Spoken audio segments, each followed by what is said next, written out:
আওয়ামী লীগের সময়ে বিভিন্ন গুরুত্বপূর্ণ আইনশৃঙ্খলা বাহিনী থেকে শুরু করে বিভিন্ন গোয়েন্দা সংস্থায় রাজনৈতিকভাবে অনেক নিয়োগ হয়েছে। তারা কিছুদিন ঘাপটি মেরে থাকলেও এখন তারা আওয়ামী লীগকে বিভিন্ন তথ্য দিয়ে বিভিন্ন জায়গায় আইনশৃঙ্খলা রক্ষাকারী বাহিনীর তৎপরতাকে নিষ্ক্রিয় করে এবং যেই অ্যাকশনটা নেওয়া দরকার সেগুলো না নিয়ে তারা আওয়ামী লীগকে সহযোগিতা করছে।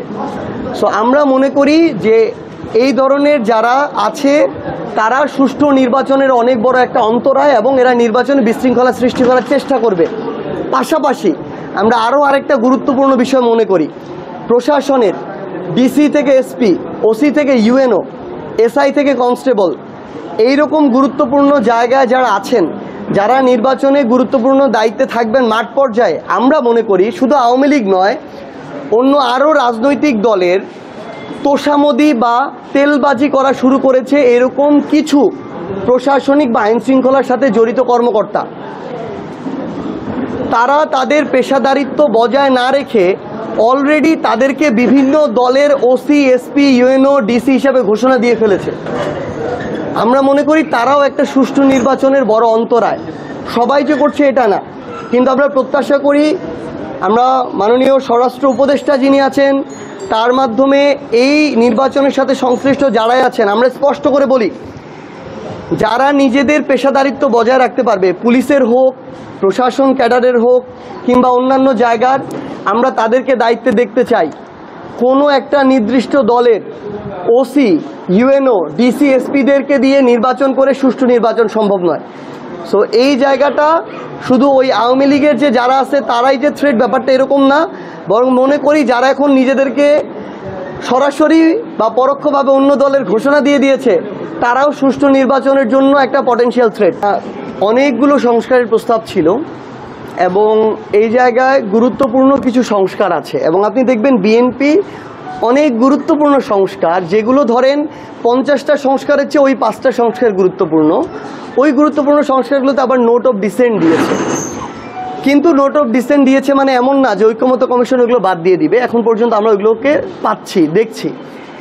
যেগুলোতে এখন পর্যন্ত ঐক্যমত্য কমিশনের সিদ্ধান্ত হয়েছে যে এগুলো তারা জুলাই সনদে দেখতে চায় এবং জুলাই সনদের ড্রাফট তৈরি হয়েছে, আমরা মনে করি ওইগুলোর যদি আইনগত ভিত্তি দেয়া হয় এবং ওই আইনগত ভিত্তি, যে আইনগত ভিত্তি হলে এটার সাস্টেইনেবল, এটার এক্সিকিউশন সম্ভব এবং কেউ যদি এটা না করে তার বিরুদ্ধে আইনগত ব্যবস্থা নেওয়া সম্ভব, কোনো সরকার যদি গিয়ে না করে, তাহলে এই জুলাই সনদেই পরই আমরা আমাদের জায়গা থেকে বাংলাদেশের সুষ্ঠু নির্বাচনের দিকে যেতে পারি, এটাতে কোনো সমস্যা নেই। কিন্তু সবচেয়ে গুরুত্বপূর্ণ হচ্ছে এই জুলাই সনদের বাস্তবায়নটা। এখন পর্যন্ত সকল বিশেষজ্ঞদের সাথে পরামর্শ মধ্যে আপনি দেখবেন সবচেয়ে বেস্ট বাস্তবায়নের উপায় হচ্ছে গণপরিষদ নির্বাচন, যেখানে সংবিধানটা নতুন করে আসবে এবং এগুলা নতুন সংবিধানে ইনপুট দিয়ে দেওয়া হবে। সো আলটিমেটলি সংশোধন, অর্ডিন্যান্স, কাটাছেঁড়া, আইন কানুনের মারপ্যাচ, এগুলোর কোনো কিছু থাকতেছে না। সো আমরা এই জন্য এনসিপির পক্ষ থেকে আমরা গণপরিষদ নির্বাচন চেয়েছি। এমন না যে দুইটা আলাদা নির্বাচন হতে হবে, একটা গণপরিষদ একটা সংসদ, নো, একটাই নির্বাচন হবে। শুধু এইটুকু দায়িত্ব থাকবে যে ওই সংসদের একটা অংশ বা কিছু মানুষ 50 জন 100 জন গণপরিষদের সদস্য হিসেবে কাজ করবে, পরের 6 মাসে তারা সংবিধান প্রণয়ন করবে। এক্ষেত্রে উচ্চ কক্ষ তো তাদেরকে সহায়তা করবেই, কারণ ওখানে এক্সপার্টরা থাকতেছে। এটা বেস্ট ওয়ে। তাছাড়াও জামায়াতের পক্ষ থেকে গণভোটের কথা এসেছে, যেখানে জনগণের বিশাল একটা চাপ বা ম্যান্ডেট থাকে। এছাড়া বাকি যত ওয়ের কথা বলা হচ্ছে না কেন, এগুলোর সব কিছুর অনেক বড় ফাঁকফোকর আছে। সো আমরা চাই একদম জুলাই সনদের ওই আইনি ভিত্তি হোক যেটা দিয়ে জুলাই সনদের প্রকৃতপক্ষে বাস্তবায়ন হবে। ওটা তো ওরা আসলেই জানতে পারবো, তাই না? শোনো, টাকা তো চাইছে, 10,000 টাকার শর্ট আছে, বুঝছো? ধন্যবাদ। কত টাকা শর্ট পড়ছে সেটা বল। 10,000 টাকাই শর্ট আছে। আচ্ছা, সেটা মাথা ছুঁয়ে বলো। মাথা কি হলো? চুপ করে আসছো কেন?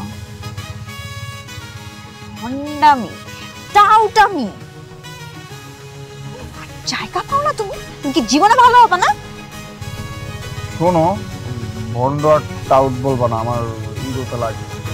তুমি ওইটাই ঠিক আছে ভন্ডামি টাউটামি মানুষ করে, কিন্তু গার্লফ্রেন্ডের সাথেও এটা কোনো কথা? দেখো মিমি, আমি আগের থেকে অনেক লক্ষ্য হয়ে গেছি, ভালো হয়ে গেছি। পুরোপুরি হইতে পারি নাই, অর্ধেক ভালো তো 50% ভালো হয়ে গেছে। আগে যদি হইতো আমি তোমার থেকে 20,000 টাকা চাইতাম। এই চুপ। তাও না, ঠিকভাবে বলো কত টাকা শর্ট পড়ছে? 5,000 টাকা লাগবে।